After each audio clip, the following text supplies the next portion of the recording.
All right, thank you everybody for coming. Even you. And just a message from Rabbi Finger. Baruch Hashem, we can still get together, and hopefully we'll continue this way. And this whole thing is, a little blown out of proportion. That's what we hope. And whoever feels any problems, doesn't feel good, shouldn't feel any obligation to come. That was his message. And Bez Hashem, one day we'll look back at this period of time and ask ourselves, why did people go so crazy? Why did the markets go so crazy? Why did, Bez Hashem, Bekar of Mamish will look back and say that. But what I want to speak about tonight is regarding a little bit what's going on through the Parsha. And I'll start with the question. We all know that before we say Tachna, I don't know if Sephardim have it. Is there any Sephardim besides for Ophir? Ashkenaz is Sephardim. What? You're also Ashkenaz and Sephardim. So I can ask you anything. You'll tell me both minhagim. Minhagim, I can't say. I can't promise anything. I'm Bachiva, but I give the best idea, concept as far as I think would be for the answer. All right. So the Ashkenazim, I can speak for the Ashkenazim. We have a very there's one of the davenings right after Shmona Esrei is called Tachnun. We say Tachanun. Sephardim have it as well. Yeah, they have it as well, right? They do it with vidui. They do it with a lot of stuff. Ashkenazim have Tachanun, and right before the Tachanun, there's a pasuk. Tachanun in general is a pasuk. It's a parak of Tehillim. I think parak Vav in Tehillim. The whole thing we say, but it starts with a very interesting pasuk. Vayomer Hashem el Gad. Vayomer David el Gad. Very good. That's even Ashkenazim say that way. Yeah. Tzar li me'od niplana beyad Hashem ki rabim rachamav beyad adam alepola. So David HaMelech is telling God was the Navi, and he's telling him, I'll fall with Hashem. I'll go niplana biyad Hashem. What will be an accurate translation for niplana? Fall. Okay. But I'll fall in front of Hashem and not in front of people. We'll see in one. So what is this pasuk talking about? Literally, what is it? It's coming before Tachnun. Now what is it talking about? What is David HaMelech telling God? And we say it right before Tachanun. What's going on? Daniel, can you get me a sitter just I should have? Ashkenaz art scroll. It's the best. Okay? No translation. I mean, you could, but maybe we'll see what's Nipla. Alright, so that's what? Nipla na beyad Hashem. We'll fall in front of Hashem. Maybe our scroll will have a good translation, but it's okay. No, he brought us here without translation. It's fine. Thank you. Shakoch. Yeah, so that's basically, we say it right before, right. I think it's a very literal translation. Nipla is like falling, Nipla is up, Nipla is up. But I think it means like submit, no? Like submit. So we'll see in a minute where, well, that's what I would have think, but we'll see in a minute where it comes from. We'll see it's not so simple. And then the kapitel, we say a parak Tehillim, Hashem, al be'apcha tochicheni, ve'al b'chamascha teyasereini, chaneni Hashem, ki lalani, rafa'eni Hashem. We daven for refuah, for mercy.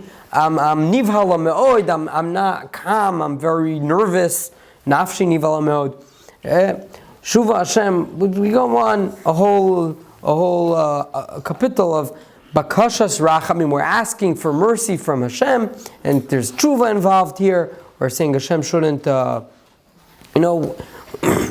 b'chamas chat yasrein. But before we start, we say, Vayomer David el Gad, tzar li me'od, niplana beyad Hashem, ki rabim rachamav. Hashem has a lot of rachamim, u'biyad adam alpo. So what is it? We do it every day, or almost every day. We say it many times. Does Sephardim have this pasuk? Vayomer Hashem el Gad. Let me see.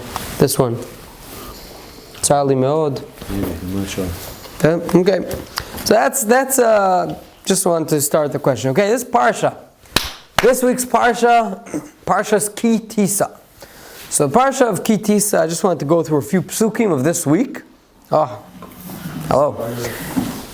So, Weimer, that pasuk, it's part of the whole Tachnan, the Racham V'chanan, or? it's two separate places. That's from Shmuel, no, Shmuel Hanavi Beis, Shmuel Beis. That pasuk. Racham V'chanan? Yeah, no, Rachum V'chanun is from Tehillim Vav.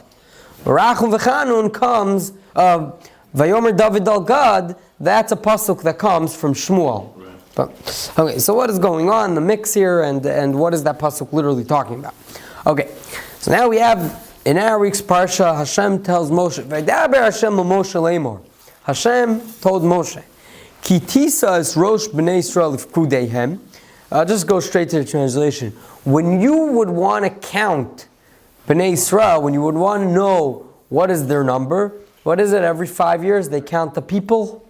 Census. The census, to know for economic reasons and growth and etc., all the reasons. So Hashem is telling Moshe, when you want to count the people, don't count them. Don't go around counting them. What you should do? What should they do? V'nasnu ish kofer nafsho laHashem bifkodosam. Each one should give an amount that's called kofer laHashem. It's like an amount of money, and that amount you should count, and through that amount you will know how many people there are. So instead of counting their heads, you know how many people are there, 1, 2, counting them, you say each one should give a quarter, each one should give a dollar bill, each one should give whatever coin it is, each one should give, and then you count the coins, and through that you know how many people exist. For whatever reason we are counting them. Okay. Why do we need to do it in such a way? Well, it sounds like just count the people. Why are you making every person give a coin and counting the coins? So the pasuk says, "V'lo yiyeh bohem negef bifkod osam." If you do count them, there will be a magefa. If you count people, there's a magefa. There will be a virus going around that will kill them. Therefore, they should give the coins, and through the coins, we would know their number. We don't want to know their number through counting them. This is how you're avoiding counting them. You're counting them with a different way, because I'm telling you, if you count the people, there will be a magefa. A magefa, what will be a translation? A plague. A virus will be going around, and we don't want them to get this virus. And then the pasuk says, what are they supposed to give? Okay, what coin are they giving? And the pasuk says, machatzis hashekel. A very interesting number. A half a shekel. Not a full shekel, not the smallest coin you could find, but a half a shekel. And there's Rishonim that say, very interesting, that Moshe Rabbeinu created a coin that was called a shekel, and then they broke it in half. And each one gave a half of that shekel. So whoever was in Israel knows there's a half a shekel coin. So here, literally, what that happened, according to some Rishonim, there was a full coin, and then they took a hammer, broke it in two, with the chisel, I guess, right? They need a chisel for the coin, probably. Yeah. And then each one gave that half. So again, you cannot count the people. You cannot count the people, you have to count the coins. But what coin you're counting is a half a shekel. Each one needs to give a half a shekel. And then another pasuk. Ha'ashir lo yarbe, the rich guy shouldn't give more, the poor guy shouldn't give less. We keep it all equal. Yeah, we keep it all equal. Everyone equal, each one a half a shekel. Yeah? Then, the pasuk says, L'chaper al nafshoseichem. If you do it this way, the coin will be a kapara for you. So you need a kapara. Even with counting this, you'll need a kapara, but these coins are going to give a kapara. Now all this is just straight psukim, the first psukim of this week's parsha, no chidushim set, just reading the psukim. Then the last pasuk of this paragraph is, you should take, the pasuk calls it Kesef HaKippurim. You know how we have Yom HaKippurim? So this money that they gave is called Kesef HaKippurim, the money of kapara. And then you put it, however we do it, and then V'hayel Ibnei Yisrael L'zikaron. This will be in front of me, L'zikaron Lifnei Hashem. It will be a zikaron, a memory, in front of Hashem, L'chaper al nafshosechem. For kapara, for our nefesh, what will be a translation for nefesh? Souls. Isn't that neshama? Souls. Different levels, no? Different level. It's not different parts of the body. It's different parts of the... Yeah, okay. So, again, we have... I think nefesh is conscience. Conscious? I think. So it's a kapara for whatever nefesh is, it's a kapara for nefesh. So again, quick backtrack. We start the parsha, Hashem tells Moshe Rabbeinu, gotta count them. But be careful, you can... What? How often? It's here, Moshe Rabbeinu counted 3 times. A year? Or? No, this we don't count usually. But in a minute you'll see. You got to count them, but don't count them, because if you count them, like how many people are there, and you count the people, there's going to be a plague, literally a plague, a magefa, a virus that will go around, and that's no good. You don't want that. Therefore, everyone should give a coin, and you count the coin. And now these coins are extremely special because these coins are a kapara. Atonement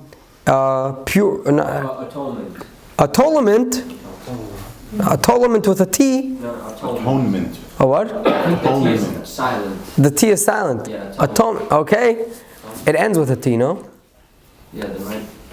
Atonement. Okay. An atonement for the people of Israel.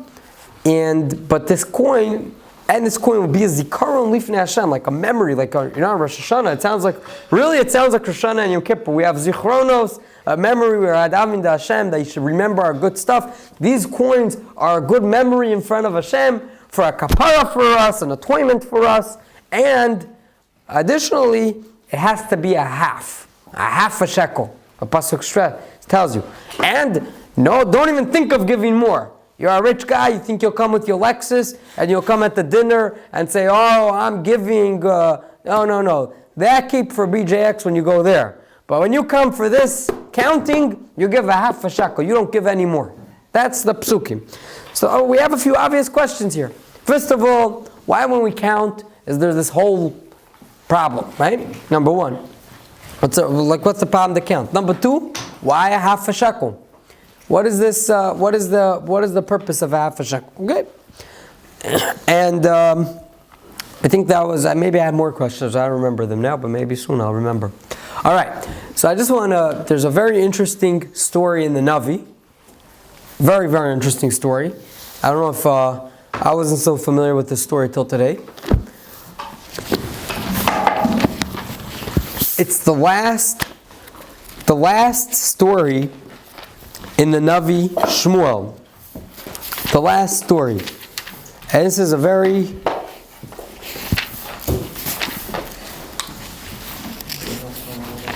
scary story.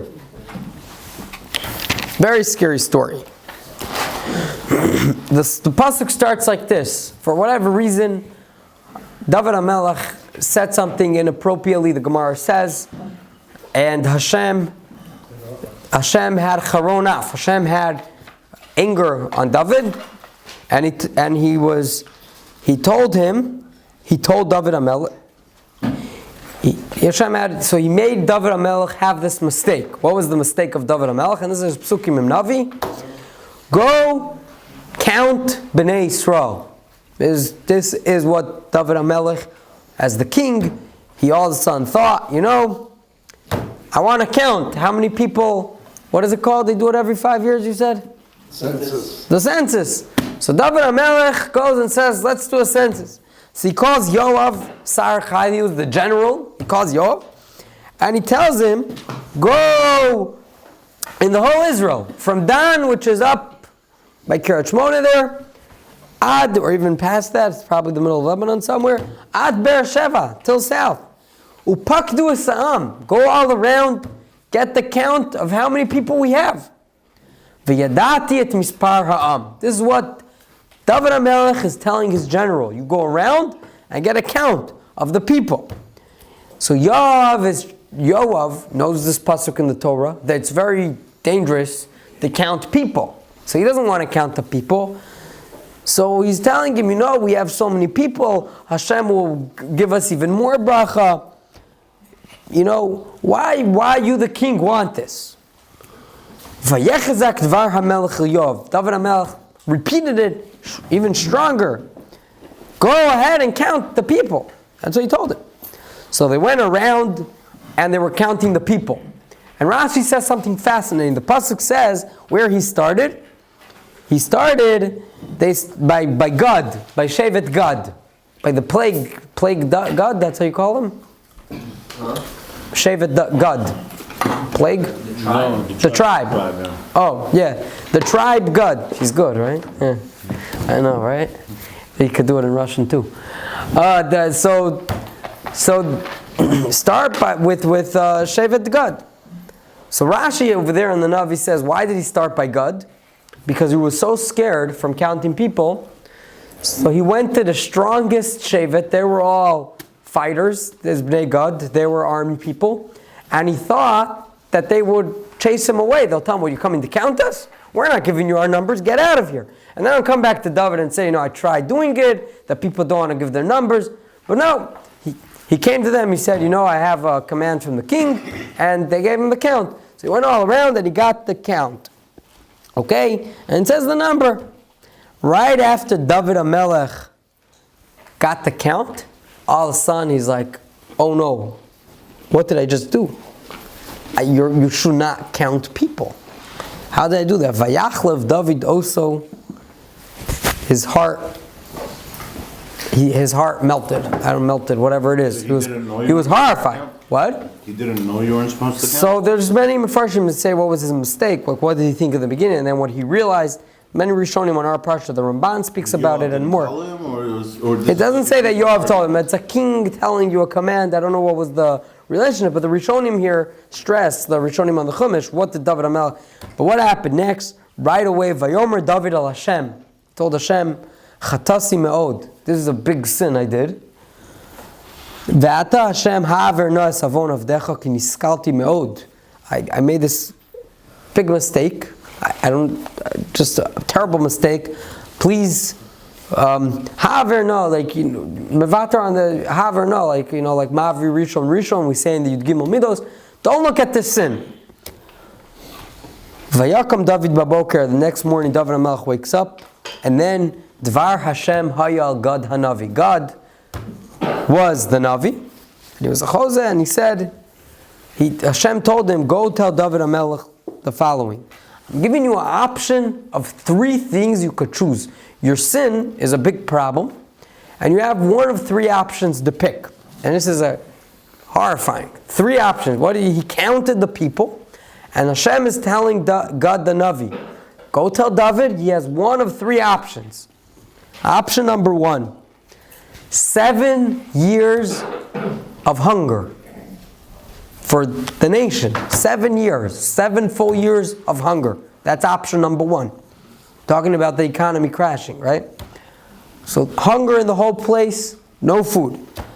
Option number 2, 3 months that the enemies will be chasing the people, killing them. That's 3 months.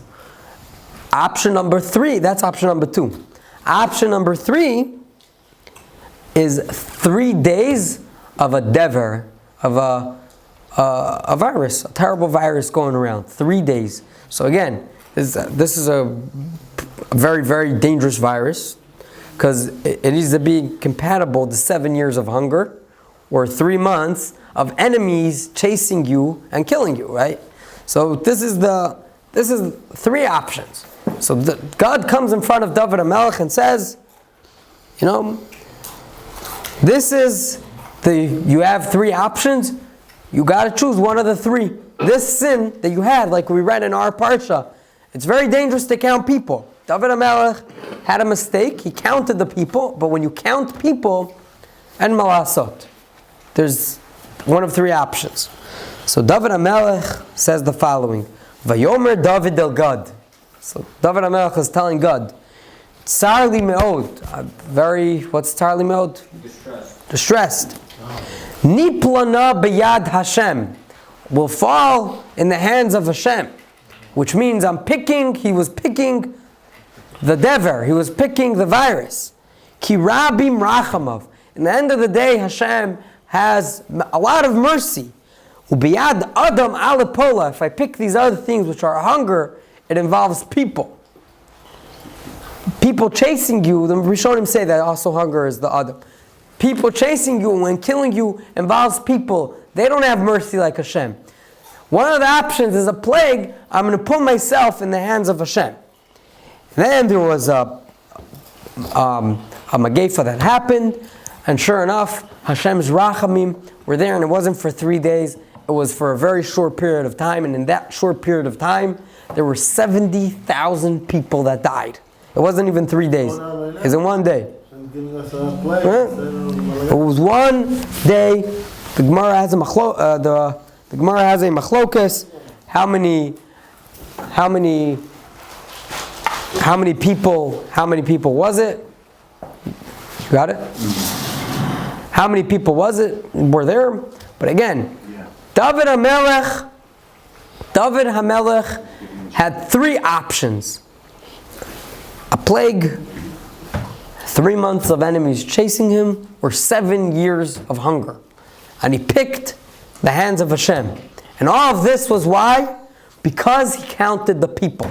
Now the counting of the people gets a whole different level.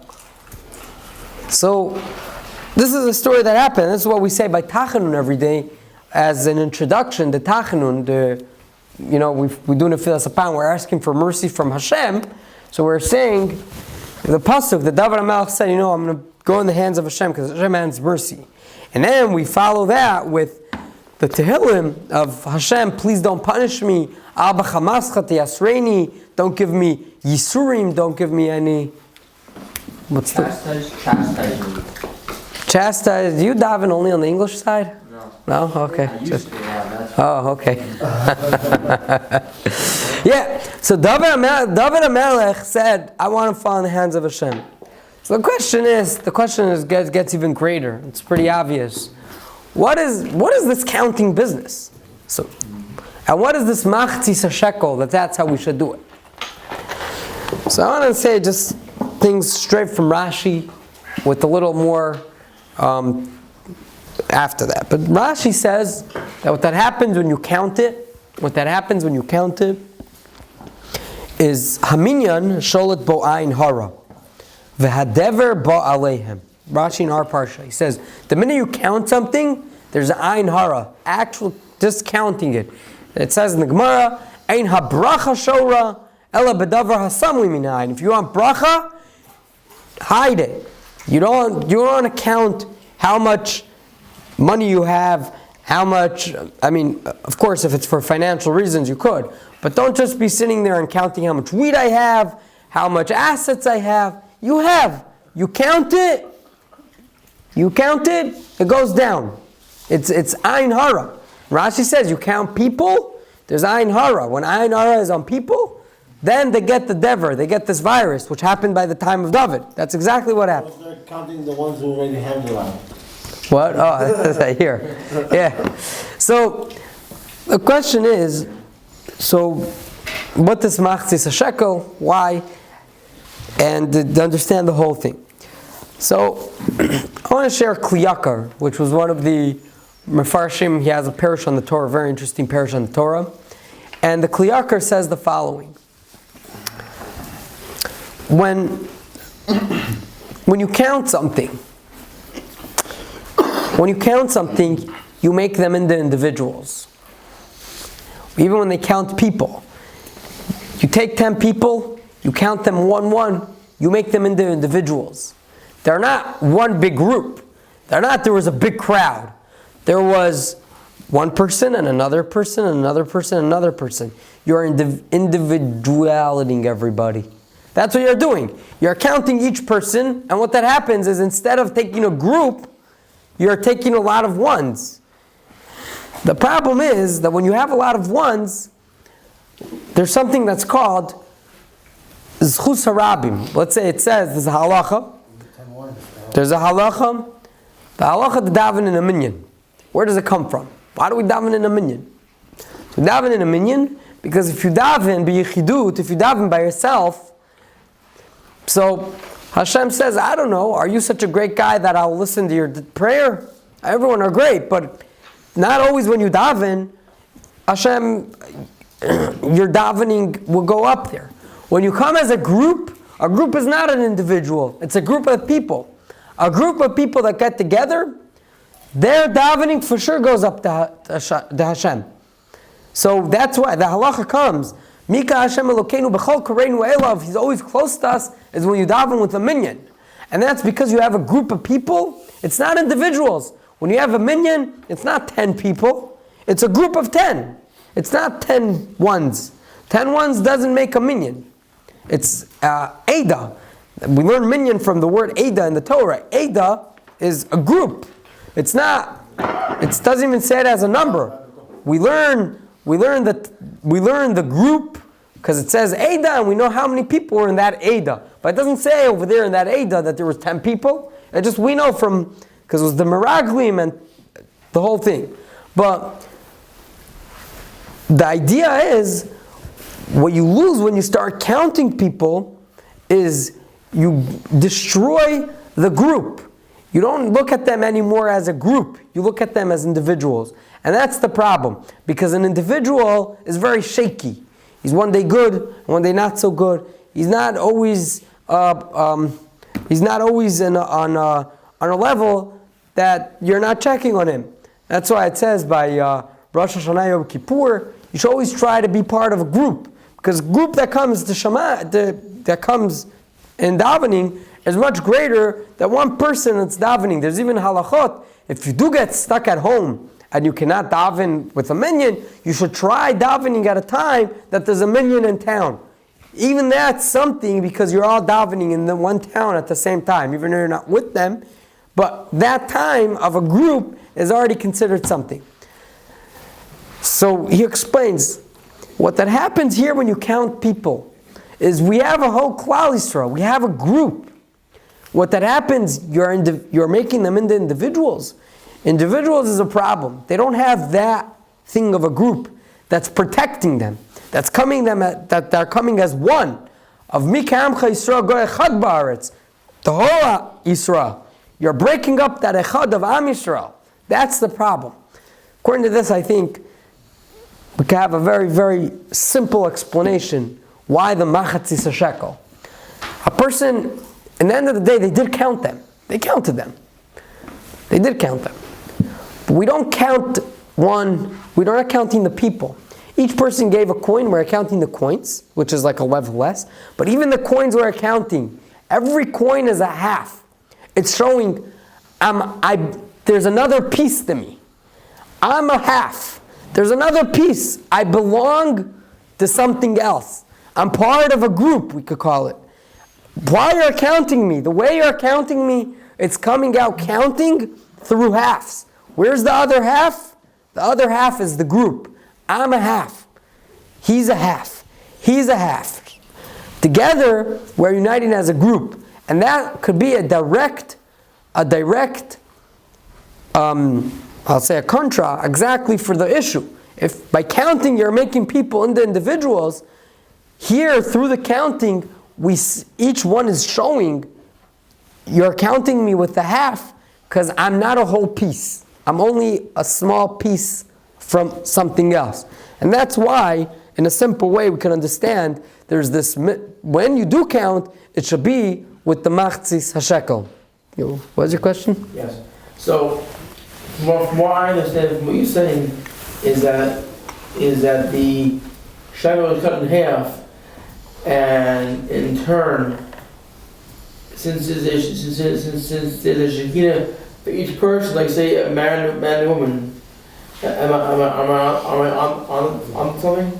Like say man and woman, marriage, and then Shekinah of where you have the coin is cut in half. Like if you understand properly.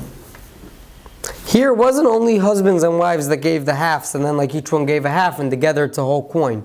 Even singles gave here the coins. Yeah, the pasuk says, "Miben esrim shana v'mal." Whoever hit 20, he had to give a coin. Okay. Everybody. Isn't it only men that gave or no? Maybe it was only men, but the idea is, I'm not a half because because of a wife or because of, maybe that's also true. Some men say they're a half, some men say they're a quarter. Some say, depends on the marriage situation. But in this particular case, it was the men were giving half a coins.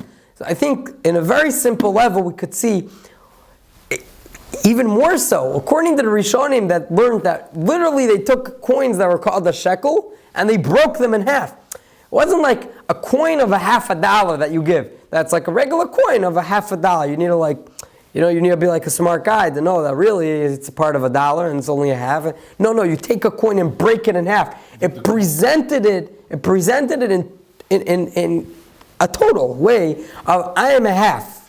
Was the coin itself like gold? Was there Silver. Value to the? Was silver. Yeah. So there's value to they used to also take coins and shave them off. Right, but Lamaisa, what they needed to give was half a coin. Right, but that in itself still has value. Yeah. But it presented. It's called a chatzi shekel. The Mefarshim speak. It didn't say to bring a weight of silver.